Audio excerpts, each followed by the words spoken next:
Dime tu verdad, porque hoy me estás sacando. No sabes cómo estoy sufriendo, todo lo tengo que decir. Cuéntame, tu despedida para mí fue dura. Será que te llevo a la luna y yo no supe hacerlo así.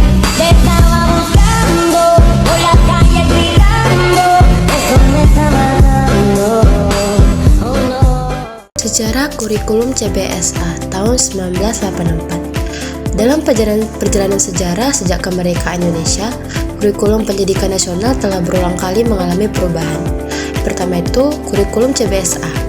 Nah, sejarah kurikulum CBSA ini atau cara belajar siswa aktif yang diberlakukan pada tahun 1984 merupakan penyempurnaan dari kurikulum 1975 dengan pendekatan skill approach yang menekankan pada proses belajar aktif siswa.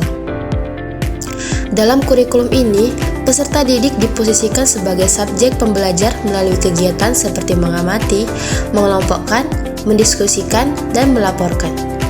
Tokoh penting di balik kurikulum ini adalah Prof. Dr. Koni R. Semiawan. Meskipun secara teoritis CBSA memiliki hasil baik saat uji coba, namun implementasinya secara nasional banyak mengalami penyimpangan karena kurangnya pemahaman di tingkat sekolah. CBSA sering disalahartikan sebagai suasana gaduh di kelas akibat aktivitas diskusi, serta hilangnya metode ceramah oleh guru yang akhirnya menimbulkan penolakan dari beberapa kalangan pendidikan. Sejarah kurikulum KBK 2004. KBK adalah kurikulum yang berbasis kompetensi. Era reformasi telah memberikan ruang yang cukup besar bagi perumusan kebijakan-kebijakan pendidikan baru yang bersifat reformatif dan revolusioner. Pada era ini, memiliki visi untuk mewujudkan masyarakat Indonesia yang berdaya asing, maju, sejahtera dalam wadah NKRI. Sebagai salah satu dampak dari laju reformasi adalah dibuatnya sistem kurikulum berbasis kompetensi atau yang dikerap disebut kurikulum KBK.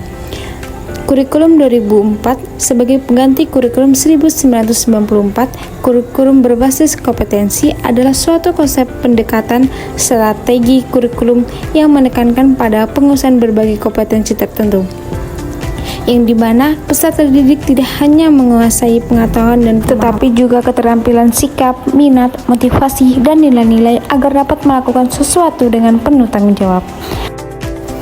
KBK juga memiliki ciri-ciri sebagai berikut.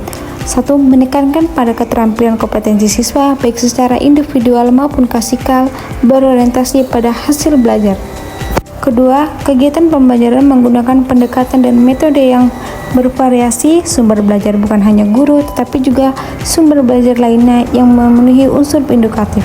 Yang ketiga, penilaian menekankan pada proses dan hasil belajar dalam upaya penguasaan atau pencapaian suatu kompetensi. Yang keempat, struktur kompetensi dasar KBK ini dirinci dalam komponen aspek kelas dan semester.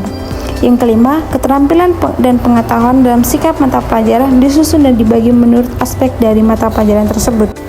Yang keenam, penyataan hasil belajar ditetapkan untuk setiap aspek perumusan pelajaran setiap level. Yang ketujuh, perumusan hasil belajar adalah untuk menjawab pertanyaan apa yang harus siswa ketahui dan mampu lakukan sebagai hasil belajar mereka pada level ini. Yang kedelapan, hasil belajar mencerminkan keluasan, kedalaman, kompleksitas kurikulum dinyatakan dengan kata kerja yang dapat diukur dengan berbagai teknik penilaian. Yang kedelapan, setiap hasil belajar memiliki seperangkat indikator.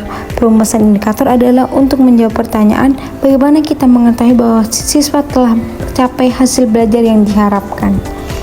Kurikulum tingkat satuan pendidikan atau yang lebih kita kenal dengan nama KTSP tahun 2006. KTSP lahir sebagai bentuk pengembangan dari kurikulum berbasis kompetensi tahun 2004 atau KBK. Awalnya, KBK masih dalam tahap uji coba terbatas. Namun, awal tahun 2006, uji coba itu dihentikan dan sebagai gantinya, pemerintah menerbitkan Peraturan Menteri Pendidikan Nasional Nomor 24 Tahun 2006 yang mengatur pelaksanaan dua peraturan menteri lainnya, yaitu Peraturan Menteri Nomor 22 tentang standar isi dan Peraturan Menteri Nomor 23 tentang standar kompetensi kelulusan. Nah, dari situlah kurikulum 2006 resmi diberlakukan. Walau secara konsep, KTSP ini masih memiliki banyak kemiripan dengan KBK, tapi ada satu perbedaan besar yang sangat menonjol, yaitu dari segi kewenangan penyusunannya. Kalau kurikulum sebelumnya lebih terpusat, maka KTSP lahir dengan semangat desentralisasi pendidikan. Artinya, tanggung jawab pengembangan kurikulum tidak hanya berada di pemerintah pusat, tetapi diberikan juga kepada sekolah. Dalam KTSP, pemerintah pusat hanya menetapkan standar kompetensi atau SK dan kompetensi dasar KD. Sementara itu, sekolah khususnya guru diberikan kewenangan untuk menyusun silabus, rencana pelaksanaan pembelajaran, dan sistem penilaian. Tentu saja semua itu harus disesuaikan dengan kondisi, karakteristik, dan kebutuhan daerah masing-masing. Karena itulah, kurikulum ini disebut sebagai kurikulum tingkat satuan pendidikan. Sekolah diberi ruang untuk menjadi lebih mandiri dalam mengelola proses pembelajaran. Penyusunan KTSP ini tetap berada dalam bimbingan dan pengawasan Dinas Pendidikan daerah, baik di tingkat kota atau kabupaten maupun provinsi. Secara konsep, KTSP juga dikenal sebagai bentuk kelanjutan atau perluasan dari KBK dan masih satu arah dengan kurikulum berbasis sekolah. Tujuannya jelas, yaitu memberikan kontrol yang lebih besar kepada sekolah dalam merancang, melaksanakan, mengelola, hingga mengevaluasi pembelajaran di sekolahnya sendiri. Setiap KTSP yang dikembangkan oleh sekolah wujud dari semangat daerah untuk mengambil peran lebih aktif dalam pendidikan.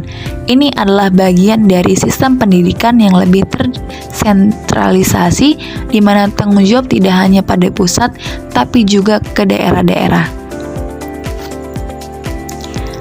Jadi, lahirnya KTSP 2006 merupakan salah satu langkah besar dalam reformasi pendidikan Indonesia dari yang sebelumnya serba tersentralisasi menjadi lebih terbuka, fleksibel, dan memberi kepercayaan kepada sekolah, guru sebagai pelaksanaan utama pendidikan.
خاصة عبادة يا مقلب